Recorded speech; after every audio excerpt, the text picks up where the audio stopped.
টাকারা সেই ব্যবসায়ীর উপরে ফাতর মারছে, দেখছেন না? চেহারাগুলো স্পষ্ট বোঝা গেছে না? এই ভিডিওটা যদি না থাকতো তাইলে হয়তো আপনারা বলতেন যে কি বাবুরে আমরা আসামিরে খুঁজতেছি, আমাদের কাছে কোনো প্রমাণ নাই, আমরা তদন্ত করতেছি, আমরা দেখতেছি কারা কারা এই ঘটনার সাথে জড়িত। কিন্তু এখন তো স্পষ্ট যে কে কয়বার করে পাথর মারছে, কে লাশের উপরে উঠে কি উল্লাস করছে, কে ওখানে মজা মাস্তি করছে, সবকিছু প্রমাণিত না? তো ধরতেছেন না কেন? ধরতেছেন না কেন? মানে ভিডিও থাকবার পরেও, প্রমাণ থাকবার পরেও আসামি ধরা হয় না এদেশে। আর আসামি যদি ধরা হয়, সকল প্রমাণ থাকবার পরও সেটার বিচার করতে করতে 20 বছর লাগে যায়, 10 বছর লাগে যায়। কেন? কোন অদৃশ্য বলে কারা সেটাকে বাধা দেয়? এদেশের আইনের হাত কি দিলে বান্দা? এদেশে বিচারের চোখ কি দিলে অন্ধ? এদেশে আইনের বইগুলা, সংবিধানের ধারাগুলা সব কি আলমিরার ভাজে ভাজে লুকানো?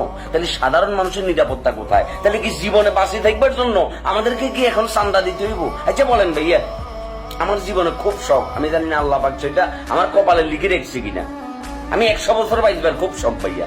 এখন বাকিটা আল্লাহ পাক যদি আমার হায়াতে লিখে রাখে, আমাকে কয় টাকা চান্দা দিতে হইব একটু জানাইন প্লিজ। আমার খুব জানতে ইচ্ছা করে যে কত টাকা চান্দা দিলে আমি ঠিক এত বছর পর্যন্ত আমাকে রাখবেন, বাকিটা তো আল্লাহ পাকের ইচ্ছা।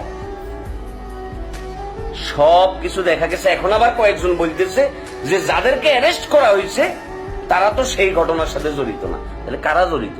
তাহলে পুলিশ কি তাদেরকে ধরতেছে না? পুলিশ কি তাদের চেহারা দেখে না? তাদেরকে খুঁজে পাইতেছে না? দেখেন, কোন নিরপরাধ মানুষকে আল্লাহর ওয়াস্তে ফাঁসাইয়েন না, এটা হইলো প্রথম কথা। আর দ্বিতীয়ত কথা, ওই পার্টিরে বলতেছি যে কোন নিরপরাধ মানুষকে ফাঁসাই দিই, আপনার কর্মীদেরকে আপনি বাঁচানোর চেষ্টা করিয়েন না।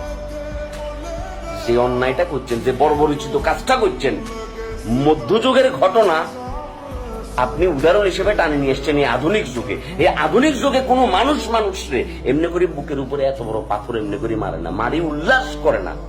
এটা লজ্জা। আর এই লজ্জার দায়ভার আপনাদেরকে নিতে হইব। আপনি যদি লজ্জার দায়ভার না নেন, তাহলে আপনি কেমন অভিভাবক হইলেন?